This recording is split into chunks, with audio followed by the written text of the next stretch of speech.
Henry की घड़ी की दुकान। एक छोटा सा शहर था। वहां हेनरी नाम का एक बूढ़ा घड़ी साज रहता था। उसकी एक छोटी सी दुकान थी।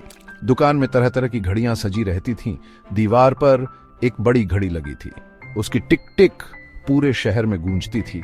हेनरी बहुत ही नेक दिल और समझदार इंसान था। एक सर्दियों की शाम थी। ठंडी हवा चल रही थी। लोग अपने घरों में दुबके हुए थे।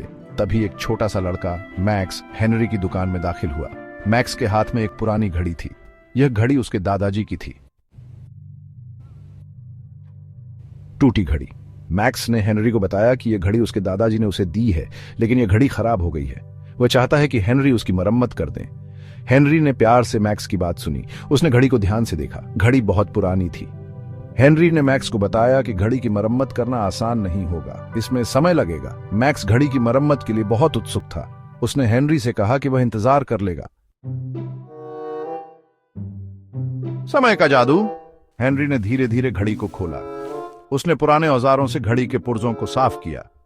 हेनरी बड़े ध्यान से काम कर रहे थे। मैक्स उनकी हरकतों को देखता रहा। हेनरी ने मैक्स को बताया कि समय बहुत कीमती है। हमें समय का सदुपयोग करना चाहिए। समय एक बार चला जाए तो वापस नहीं आता। मैक्स हेनरी की बातों को ध्यान से सुन रहा था।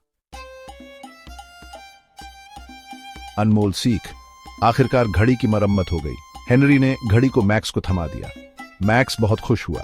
उसने हेनरी का शुक्रिया अदा किया। मैक्स ने हेनरी से बहुत कुछ सीखा था। उसने समय की कीमत समझ ली थी। वह जान गया था कि हमें समय का सदुपयोग करना चाहिए।